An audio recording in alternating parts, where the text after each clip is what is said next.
hérétique brûlé sur le bûcher, supplice de la roue, crucifixion, guillotine, supplice de la baignoire.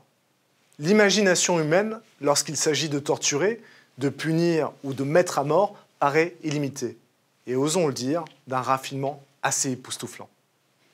Lorsque je dresse ainsi une liste non exhaustive, il faut l'avouer, des trésors de cruauté dont fait preuve l'esprit humain pour infliger la douleur à son prochain, je songe que la violence, loin de pouvoir être réduite à une pulsion animale, à un supposé instinct de prédateur, de chasseur-né, doit être pensée comme une production sociale et culturelle, dont l'enjeu fut et demeure la domination de l'homme par l'homme, et dont la manifestation, notamment lors des exécutions publiques que je viens de citer, est celle de la démonstration par le pouvoir de son autorité. Comme Janus, le pouvoir a deux faces. Un versant répressif, il s'agit de punir le coupable, et un volet protecteur. Il s'agit de ressouder la communauté autour de la règle qui a été bafouée, violée, transgressée. Que faut-il en déduire?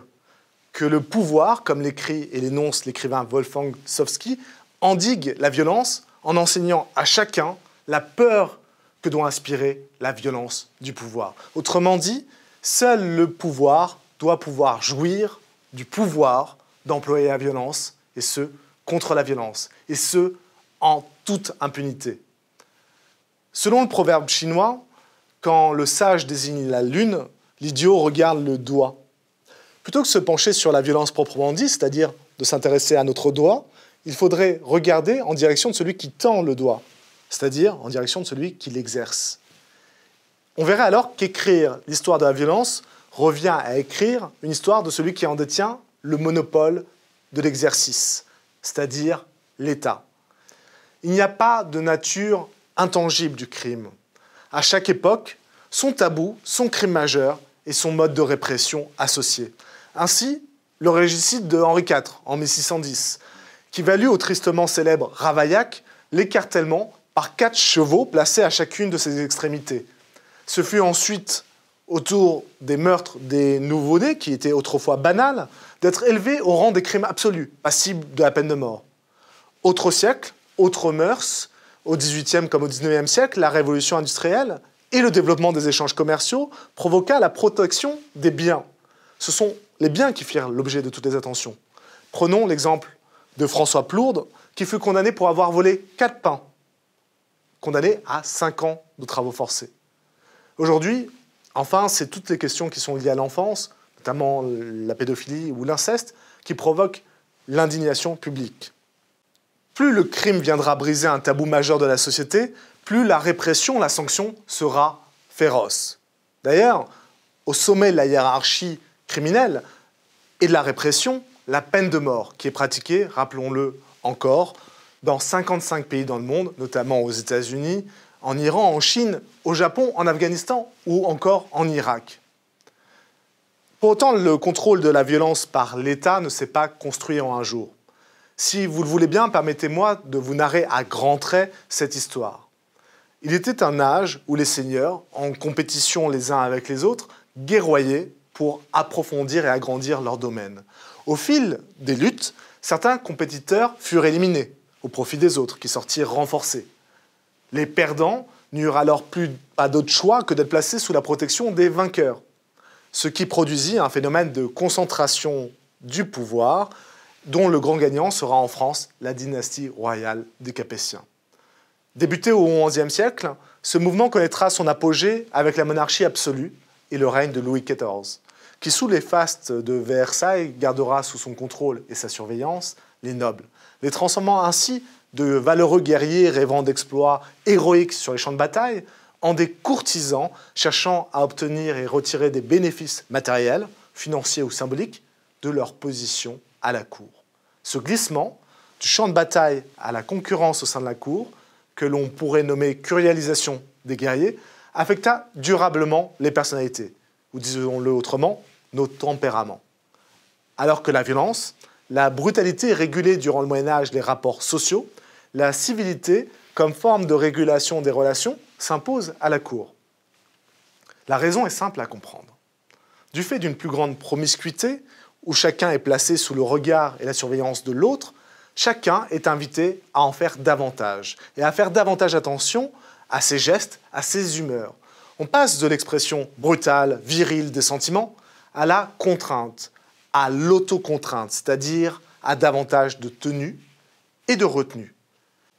Les nouvelles manières d'être marquent de leur empreinte profonde l'homme de cour, avant de gagner progressivement toutes les couches de la population, notamment grâce au succès de certains manuels, des manuels de savoir-vivre, où on lit des recommandations pratiques étonnantes.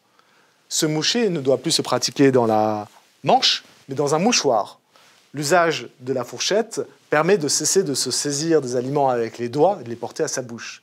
Du bon sens, direz-vous. Eh bien, pas tant que ça. La gêne, la honte, le dégoût relèvent d'un refoulement progressif de nos pulsions animales et d'une nouvelle disposition d'esprit qui nécessite un apprentissage et dont la pudeur, le sentiment de pudeur, est finalement l'expression. La pudeur qui pourrait être entendue comme le respect d'une certaine distance de soi à soi, notamment face à ses besoins physiologiques, ainsi que de soi face aux autres. On se censure, on se maîtrise, on agit avec plus de prudence. La raison et les passions froides du calcul et de l'anticipation remplacent bientôt le sabre et l'épée. En effet, avec le développement du commerce et des villes, avec la complexification accrue de l'administration centrale et la division croissante du travail, il devient nécessaire que les hommes apprennent à travailler, à coopérer entre eux de façon dépassionnée. C'est l'époque où se tiennent les complots, les ruses, les manigances, les mensonges, les dissimulations pour parvenir au succès de ces entreprises. Ce qui illustre parfaitement le célèbre chef-d'œuvre de Laclos, Les liaisons dangereuses, avec le personnage de Madame de Merteuil ou de Valmont. Tout ceci concourt, sans concertation ni plan prédéfini, à une pacification des mœurs. Ce mouvement, le sociologue Norbert Elias l'a nommé le procès ou processus de civilisation. On l'observe partout, y compris dans le sport, avec l'abaissement progressif du seuil de violence toléré pendant les compétitions et l'observation de règles strictes encadrant la pratique sportive, y compris dans des activités dites violentes comme la boxe ou le rugby. Le sportif doit savoir contrôler ses nerfs, ce qu'a appris à ses dépens le célèbre footballeur Zinedine Zidane lorsque, lors d'une finale de Coupe du Monde en 2006, il donna un coup de tête à son adversaire italien, ce qui lui valut expulsion du terrain et évidemment entraîna la défaite de son équipe. Si l'on admet l'hypothèse de Norbert Elias d'un processus ou procès de civilisation qui affecterait notre sensibilité dans le sens d'une neutralisation, d'une euphémisation de la violence, peut-on dire que nous sommes tous de moins en moins enclins, dans le sport comme dans la société, à laisser de la place à la violence pour s'exprimer? Au-delà des tabous que nous avons énumérés tout à l'heure, c'est comme si la société moderne avait fait de la violence en tant que telle le tabou absolu, l'ultime tabou qu'il faudrait vaincre. Ce qui expliquerait que nous soyons aussi sensibles et aussi intolérants devant des manifestations de violence exprimées, par exemple, à travers les médias, et nous donnant le sentiment que nous vivons dans une société ultra-violente. Mais plutôt que de se livrer à d'inutiles polémiques qui seraient fondées sur nos ressentis et nos perceptions personnelles, qui sont forcément biaisées, admettons-le, regardons plutôt les chiffres. Le taux d'homicide en France a été divisé par 3 entre le 19e siècle et le 20e siècle. Sur le temps long, les données sont encore plus spectaculaires. Au XIIIe siècle, le taux d'homicide en Angleterre était de 20 pour 100 000. Il est descendu à 10 pour 100 000 en 1600 et à 1 pour 100 000 au XXe siècle. Nous vivons dans des sociétés de plus en plus sûres. C'est du moins la conclusion qu'en tire le psychologue et cognitiviste Steven Pinker dans La part de l'ange.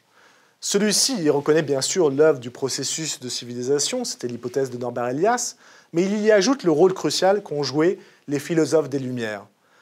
Les philosophes des Lumières ont mis à nu les mécanismes de la violence, qu'elles soient liées à l'arbitraire royal, avec les lettres de cachet par exemple, ou dans l'obscurantisme religieux qui exerçait sur nos consciences.